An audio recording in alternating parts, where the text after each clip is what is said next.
రామోజీ కుమారుడం తండా అయితే అన్న నైట్ ఎవరో గుర్తు తెలియని వ్యక్తులు మొత్తం 53 DBM నెంబర్ మొత్తం లేపిపోయేసరికి ఇప్పుడు కనీసం 60-70 ఎకరాలు మా రైతులు మొత్తం ఆ పంట పొలాలన్నీ నాట్లన్నీ కొట్టుకుపోయినాయి అన్న. మేము మళ్ళీ నాటేయాల్సి వస్తుంది, అంత ఇబ్బందులు ఉన్నామన్న. కనీసం 40-50 ఎకరాలు మొత్తం ఆగం అడిగి అయినాయన్న. అధికారులు చెప్తే అధికారులు ఒక్కరు స్పందిస్తలేరు, అధికారులు అందుబాటులో లేరు. ఇప్పుడు పొద్దుటి ఫోన్ చేస్తే వస్తాం అని అంటున్నారు. ఒక్క అధికారులు రాలేదన్న. 10 రోజుల కాంచి పోతున్నాయి కానీ అది యథావిధిగా లెవెల్గా పోతున్నాయి. నైట్ మొత్తం లేపిపోయారు, మొత్తం అంత ఫుల్ ప్రెషర్ లేచిపోతే కెనాల్ మీద నుంచి ఉరులుకుంటా పోయి మొత్తం పంట పొలాలన్నీ ఆగమైనాయి. ఒక 3 ఎకరాల పొలం మొత్తం ఇప్పుడు ఈ వారంలో కింద పెట్టిన మొత్తం ఇప్పుడు 6 రాత్రి రోజు పోతున్నాయి. ఒక 11 పోతున్నాయి. ఒక 11 పోయినా మేము కూడా మాట్లాడలే, సరే పోనీ అనుకున్నాం. ఇప్పుడు ఏం లేదు, ఇప్పుడు అడ్డం ఇప్పుడు పొత్తకాను అధికారం కూడా చెప్పినప్పుడు వాళ్ళు కూడా ఏ సీఎంకు మనకు ఇది అయినట్టు కెనలో కూడా ఫోన్ చేసినప్పుడు వాళ్ళు కూడా వస్తలేరు. ఇక వాళ్ళకి అంతా అవసరం కూడా రోజు తిరగాలి, ఎవడు తిరగాలి.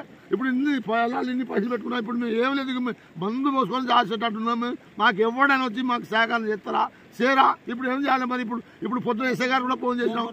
ఎస్ఐ గారు కూడా వస్తుంది. ఇప్పుడు ఎస్ఐ గారు కూడా రాలే పొద్దున. ఇప్పుడు ఆయన ఏ గారు కూడా ఫోన్ చేయాలి, ఏ గారు కూడా రాలే. ఇప్పుడు మేము సావాలా, మేము బతకాలా? ఇక ఎవరిని చెప్పుకోవాలి? మా గతులు మా పరిస్థితి ఎవరిని చెప్పుకోవాలి? ఇప్పుడు సావాలా? ఇప్పుడు చూడండి, మీరే అవుతుంది కదా, ఒక 20 ఎకరాలు ఇప్పుడు 50 ఎకరాల పొలం మొత్తం ఎక్కువ ఎకరం. నా పేరు బుక్కెమల్లు మొత్తం ఆగమైంది. ఇప్పుడు నేను ఇంకా ఏం చేసాను? మా అధికార పార్టీ కూడా ఇప్పుడు ఎవరు చెప్పుకుంటా అయింది. ఇప్పుడు మా ఎమ్మెల్యే గారు కూడా ఇప్పుడు ఎమ్మెల్యే గారు కూడా ఈ డిఎం ఎవరు ఉన్నా ఏ గారి మీద ఎస్ఐ గారి మీద కూడా చర్య తీసుకోవాలి. ఇప్పుడు అంత వారం మేము పోతాం కాబట్టి మేము ఏం చెప్పినప్పుడు మేము అందరం మా కుటుంబం కూడా మొత్తం కూడా చచ్చిపోతాం సార్. ఇప్పుడు ఎన్ని ఎకరాలు వేసినాడు? నాది 6 ఎకరాలు మొత్తం కుట్టుకుపోయింది. మొత్తం 6 ఎకరాలు మొత్తం నాదే, ఎవరిది లేదు. ఒక మొత్తం నాది. ఇప్పుడు మీరే చూస్తాను, ఇగో మొత్తం నాది, ఇది నాది, అది నాది, మొత్తం నాదే, మొత్తం కుట్టుకుపోయింది.